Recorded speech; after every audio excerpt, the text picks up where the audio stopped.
warahmatullahi wabarakatuh. Waalaikumsalam warahmatullahi wabarakatuh.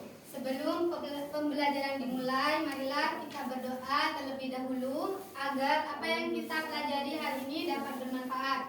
Berdoa dimulai.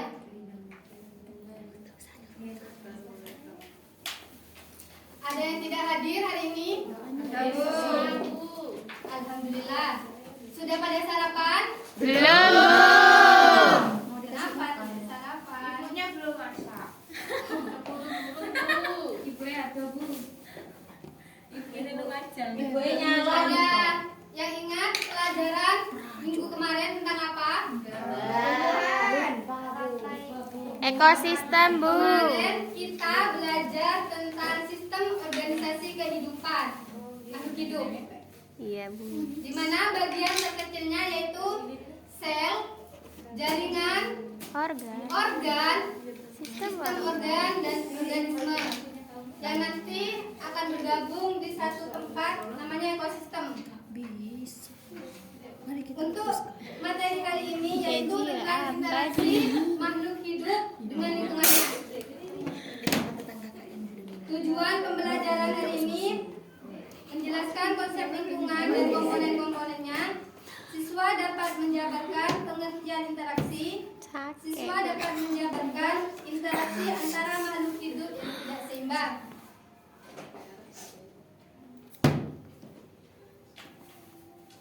Lingkungan. Apa itu lingkungan sih? Ada yang tahu apa itu lingkungan? Ini nih sekitar. Ini Apa? pohon. Tempat tinggal. Bisa termasuk. Apa lagi? Yang lebih kompleks? Tempat tinggal. Lapangan itu lapangan, Bu. Nah, lingkungan itu secara umum dapat diartikan segala sesuatu di sekitar kita. Di sekitar kita di luar individu. Jadi kita tidak bisa hidup secara individu atau sendiri. Memerlukan bantuan orang lain, tumbuhan dalam artian yang kompleks. Ada yang tahu lingkungan itu dibagi menjadi berapa? 3. Nah, 2. Yang pertama, Air sama darat. Biotik. terus yang kedua, Abiotik. biotik itu termasuk apa? Yang hidup. Makhluk Contohnya? hidup.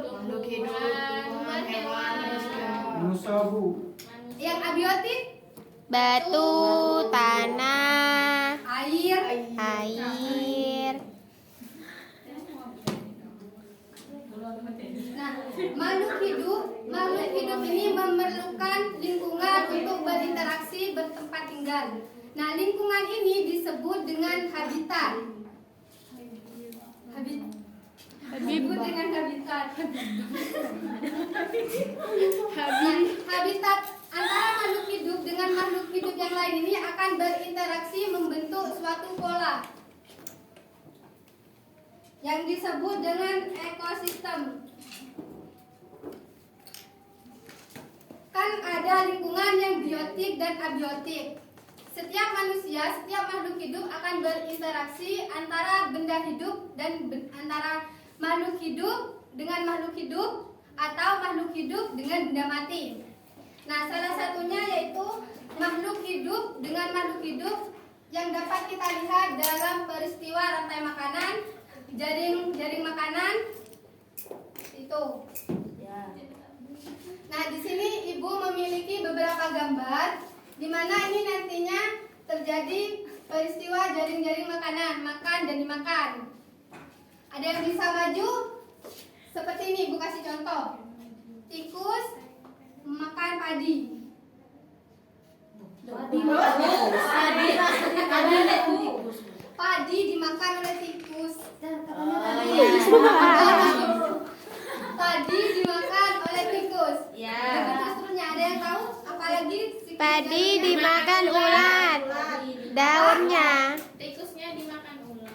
Padi dimakan Ulat. Tikus ada kodok. Kodok Selanjutnya. makan. Lam dimakan tikus. Ya, terbalik. Tikus dimakan ular. Kodok Kodok ulat dimakan kodok. Ulat Kodok dimakan. makan ulat. Kodok makan ulat, Bu. Bukan nyamuk, Bu. Kodok makan ulat tak, Bu? Ulat dimakan oleh kodok. Iya, kodok makan ulat. Ya? Iya, coba lihat di bukunya. Karo Makan Terus nyamuk, Bu. selanjutnya Tikus dimakan ular. tikus dimakan oleh ular. Bisa tuh kodok makan tikus tuh Bu paling. Selanjutnya kodok makan nyamuk. Kodok dimakan ular. Dimakan kodok ulat. dimakan oleh ular. Dimakan manusia, Bu. Ular dimakan elang. Ular dimakan elang. Elang makan kodok. Dimakan oleh elang. Ulang dimakan sama padi. Kira-kira masih ada lagi gak? Ada, Bu. Ulang Elang dimakan dimakan sama ular padi. Bu. Gimana? Elang mati kan jadi ular. Tikus dimakan elang. Sebelum ke itu ini dulu masih ada gak? Peristiwa makan dan dimakan. Kodok makan elang. Boh, elang makan kodok. Tikus dimakan oleh elang. Ya. Nah. Yo kafe dimakan ular, Bu. Ada lagi gak? Kodok dimakan elang. Apa? Kodok dimakan elang. Gak bisa, nggak bisa. Gak tahu. Nggak bisa ya. Nah, jadi ini elang sebagai produsen tertinggi nantinya akan mati.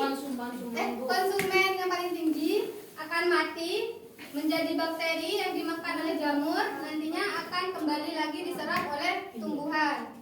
Begitu siklus seterusnya akan berputar. Bisa dipahami? Bisa, Bu.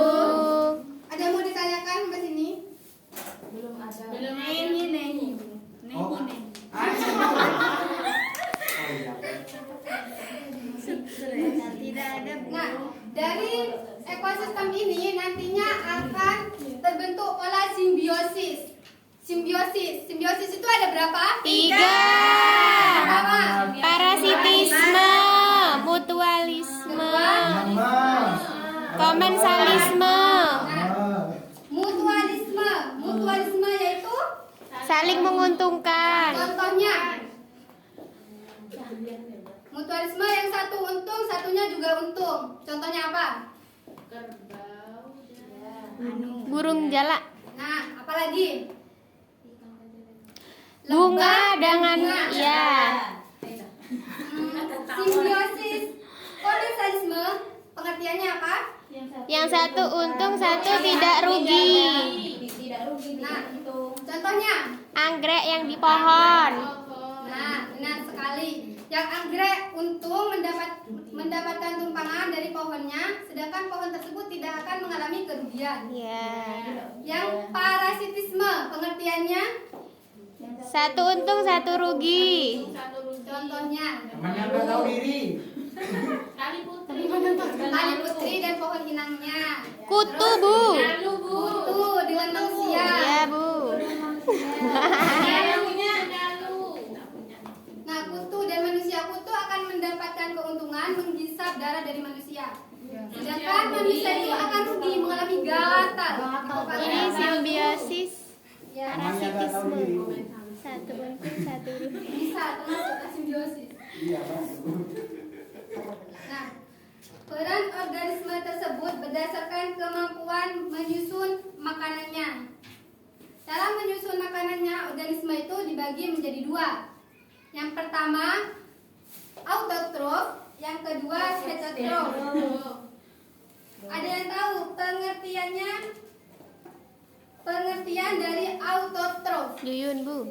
Ada yang tahu? Apa? Tidak ada yang tahu. Gak tahu, Bu. Nah, autotrof itu makhluk organisme yang bisa menghasilkan makanannya sendiri. Contohnya yaitu alga hijau, lumut, itu. Nah, kalau yang heterotrof tidak dapat membuat makanannya sendiri. Organisme tersebut membutuhkan makanan dari makhluk hidup lainnya. Contohnya yaitu heterotrof itu dibagi menjadi 3 berdasarkan cara menyusun makanannya.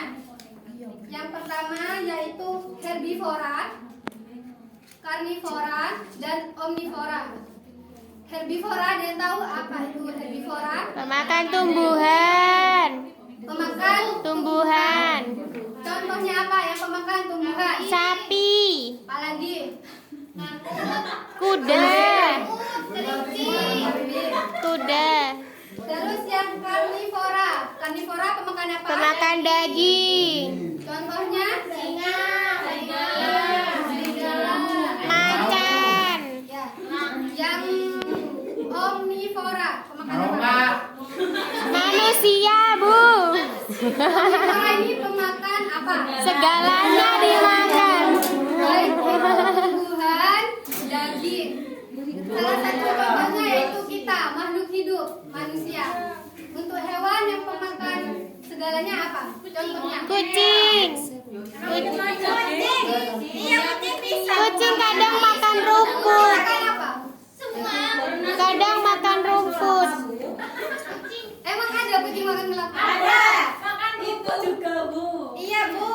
Orang Bu monyet. Kucingnya berapa? Tapi kalau kucing itu tergantung dari awal pemiliknya. Misalnya dikasih makanan yang belian di toko, kan bisa jadi tidak mau dengan daging. Bukan dari dasarnya omnivora, dari alamnya. Ayam, Bu. Ayam, Bu. Ayam makan daging. Iya, Bu. Oh, iya. Mas, Bu. Makan sabun, Bu. Manusia. Di dalam Bu, ikut, Bu. Jemput dan susu, Bu. Begitu. ya, Ibu lanjut. Iya, Bu. Iya.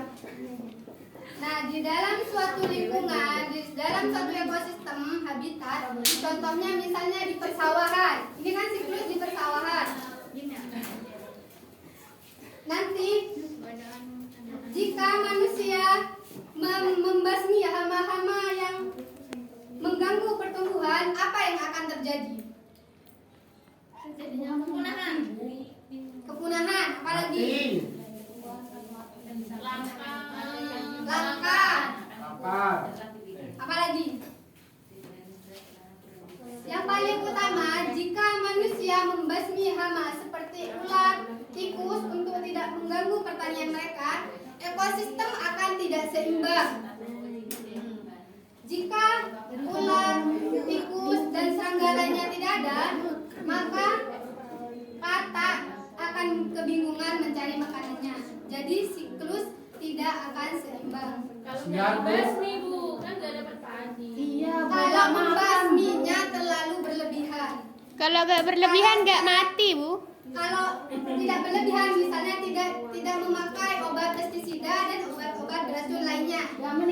Jadi cara membasmi ulat pernah lihat di tanaman tembakau. Biasanya orang-orang ada juga yang menggunakan tradisional. Wareng. Ambil satu-satu dibakar.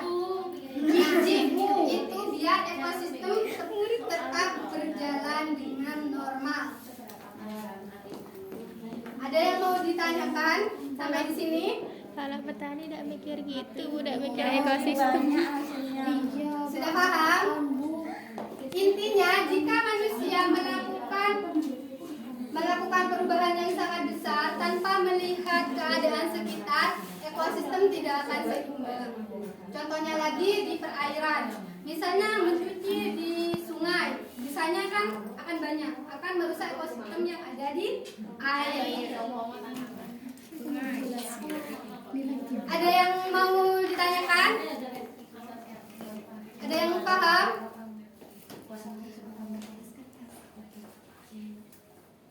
Nah, sebelum pelajaran selesai, Ibu akan memberi tugas kepada kalian.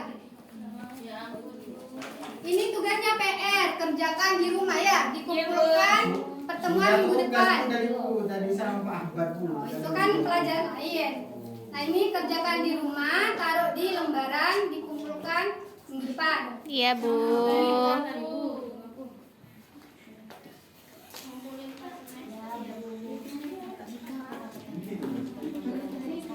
Karena sebentar lagi pergantian jam, sebelum pembelajaran berakhir, marilah kita membaca hamdalah bersama-sama agar apa yang kita pelajari hari ini bisa bermanfaat dan bisa juga juga kita terapkan di kehidupan sehari-hari. Amin. Alhamdulillahirobbilalamin. Sekian dari Ibu, kurang lebihnya mohon maaf yang sebesar-besarnya.